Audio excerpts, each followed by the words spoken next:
السلام علیکم ورحمۃ اللہ وبرکاتہ۔ اعوذ باللہ السمیع العلیم من الشیطان الرجیم من ہمزہ ونفخہ ونفثہ۔ بسم اللہ الرحمن الرحیم۔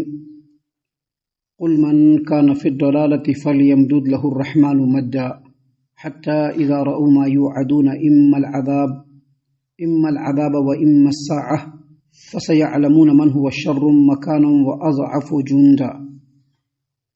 اے نبی کریم صلی اللہ علیہ وسلم، آپ لوگوں سے کہہ دیجئے، جو شخص گمراہی میں پڑا ہوا ہے اللہ اسے ڈھیل دیتا ہے، اتنا ڈھیل دیتا ہے کہ اس کی مہلت ختم ہو جاتی ہے، یہاں تک کہ وہ اس چیز کو دیکھ لیتا ہے جس کا اس کے رب کی طرف سے وعدہ کیا گیا ہے، یا تو عذاب دیکھ لیتا ہے یا قیامت۔ پھر عنقریب وہ جان لے گا کہ کون مکان کے اعتبار سے برا ہے اور کس کا جو جتھا کمزور ہے۔ محترم سامعین اکرام، سورہ مریم سورہ نمبر 19 اور اسی سورت سے آیت نمبر 75 آپ کے سامنے تلاوت کی گئی۔ الحمدللہ آیت کریمہ کا ترجمہ بھی آپ تمام کی خدمت میں پیش کیا گیا۔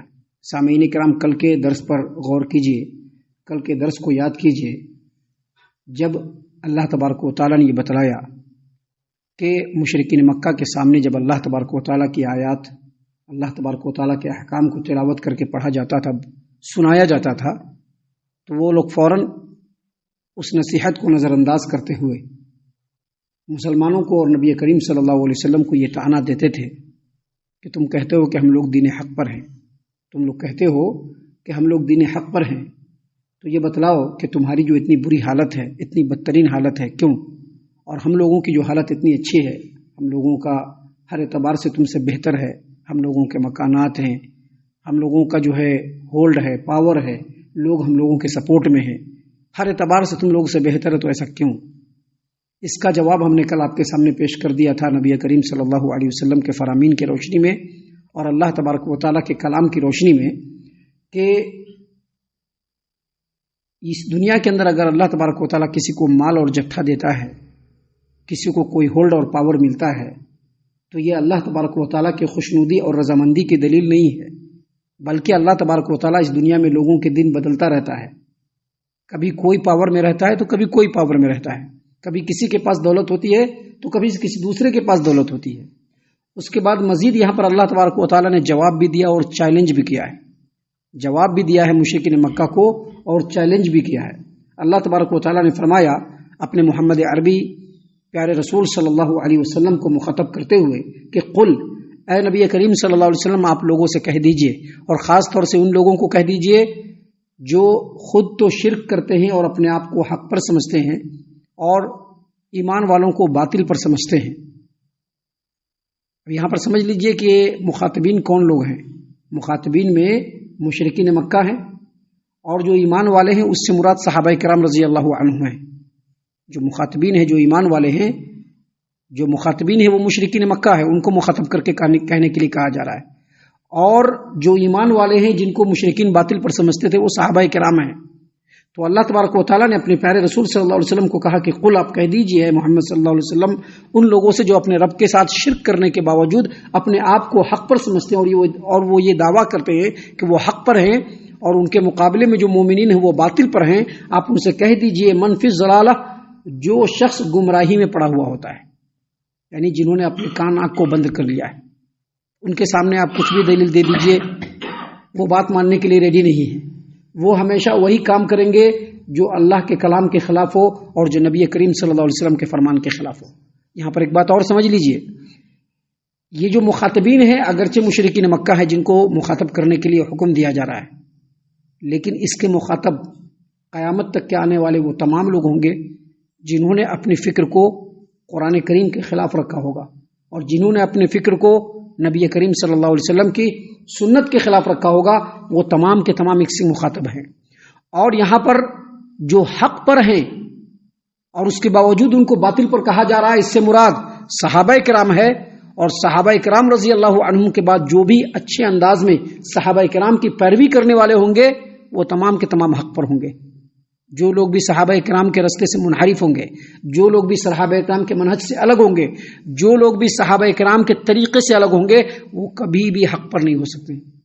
کبھی آپ سے یہ پوچھا جائے کہ صحابہ کرام کا طریقہ کیا تھا تو آپ کیا کہیں گے؟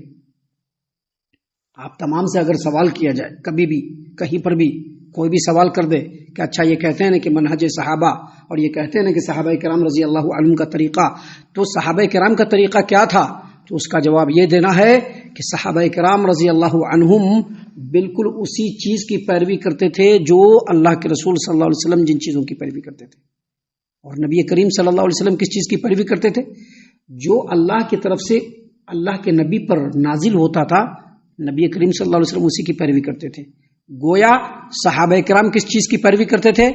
اسی چیز کی جو اللہ کی طرف سے نازل ہوتا تھا. اور یہی وجہ ہے کہ اللہ تبارک و تعالیٰ نے اپنے کلام سورۃ الاعراف میں واضح طور پر کہہ دیا ہے اتبعوا ما انزل الیکم من ربکم، جو تم لوگوں کے رب کی طرف سے نازل ہوا ہے اس کی پیروی کرو، اس کے مطابق عمل کرو. ابھی دنیا میں لوگ ہوتے ہیں نا، اپنے سماج کے حساب سے عمل کرتے ہیں کہ ہمارے سماج میں ہمارے باپ داداؤں میں ایک زمانے سے لوگ ایسے ہی عمل کرتے ہوئے چلے آ رہے ہیں، اس لیے ہم بھی ویسے ہی عمل کر رہے ہیں. وہ کبھی بھی صحابہ کے منہج پر نہیں ہو سکتے ہیں. میرا چیلنج ہے، میرا ان سے چیلنج ہے کہ وہ دنیا کے لوگوں کی پیروی کرنے والے ضرور ہوں گے، وہ اپنے سماج کی پیروی کرنے والے ضرور ہوں گے، وہ اپنے باپ داداؤں کی پیروی کرنے والے اور تقلید کرنے والے ضرور ہوں گے. وہ صحابہ کے طریقے پر نہیں ہو سکتے ہیں. صحابہ کے طریقے پر چلنے سے پہلے اپنے فکر کو بدلنا، سوچ کو بدلنا. اور سوچ کیسے بدلنا؟ کہ جو ہمارے رب کی طرف سے ہم کو ملے گا ہم فوراً اس پر سر کو جھکائیں گے اور وہی حق پر ہوں گے، دوسرے حق پر نہیں ہو سکتے. جو ہمارے نبی کی طرف سے آ گیا ہم فوراً اس کے سامنے سر کو جھکائیں گے. سر کو جھکائیں گے کیا مطلب؟ آیا اور سر کو جھکا لیا یہ مطلب نہیں. مطلب یہ کہ جیسے ہی حکم آیا اس کے مطابق اپنے عمل کو بنانے کی کوشش کریں گے. اس کو کہتے ہیں سر جھکانا. سامعین کرام، اللہ تبارک و تعالیٰ نے یہاں پر اپنے نبی محمد عربی صلی اللہ علیہ وسلم کو مخاطب کرتے ہوئے ضرور کہا ہے، لیکن یہ خطاب ہر دور کے ان لوگوں کے لیے ہے جو شرک کرتے ہیں، کفر کرتے ہیں، جو صحابہ کے منہج سے الگ ہیں. ان تمام لوگوں کے لیے یہ خطاب ہے. اللہ تبارک و تعالیٰ نے اپنے نبی محمد عربی صلی اللہ علیہ وسلم کو مخاطب کرتے ہوئے کہا کہ اے نبی صلی اللہ علیہ وسلم آپ کہہ دیجئے ان لوگوں سے جو اپنے رب کے ساتھ شرک کرتے ہیں، ان لوگوں سے جو قرآن کریم کی خلاف ورزی کرتے ہیں، ان لوگوں سے جو نبی کے بتائے ہوئے طریقے کے خلاف کرتے ہیں، ان تمام سے کہہ دیجئے کہ تم جو یہ دعویٰ کرتے ہو کہ تم لوگ حق پر ہو اور جو صحابہ کے منہج پر چلنے والے ہیں وہ حق پر نہیں ہیں، تو سن لو اور غور سے سن لو اور کان کھول کر کے سن لو. من کان فی الضلالہ، جو شخص گمراہی میں پڑا ہوا ہوتا ہے، چاہے وہ تم میں سے ہو یا ہم میں سے ہو، جو بھی گمراہی میں پڑا ہوا ہوتا ہے، فَلْيَمْدُدْ لَهُ الرَّحْمَنُ مَدًّا، اللہ تبارک و تعالیٰ اس کو ڈھیل دیتے چلا جاتا ہے. ڈھیل لو، جاؤ. کیونکہ دنیا میں عذاب ملنا یا نہ ملنا یہ ضروری نہیں ہے. کیوں ضروری نہیں ہے؟ کیونکہ عذاب کے لیے اللہ نے آخرت کو مقرر کر کے رکھا ہے. یہ دنیا عذاب کی جگہ نہیں ہے، یہ دنیا آزمائش کی جگہ ہے، امتحان کی جگہ ہے. یہاں پر اگر کسی کے اوپر عذاب آ گیا تو یہ اللہ تبارک و تعالیٰ کی طرف سے پھٹکار اور ڈانٹ ہوا کرتی ہے، وہ فیصلہ نہیں ہوتا ہے. لیکن آخرت کا جو عذاب ہوگا وہ فیصلہ ہوگا. اسی لیے اللہ تبارک و تعالیٰ نے فرمایا کہ اللہ تعالیٰ اس کو ڈھیل دیے جاتا ہے. کب تک ڈھیل دیا جاتا ہے؟ جب تک کہ وہ موت کو نہیں دیکھ لیتا. اور موت کو دیکھنے کے بعد ہر ایک کو سمجھ میں آ جائے گا کہ ہم کو کیا کرنا چاہیے تھا دنیا میں.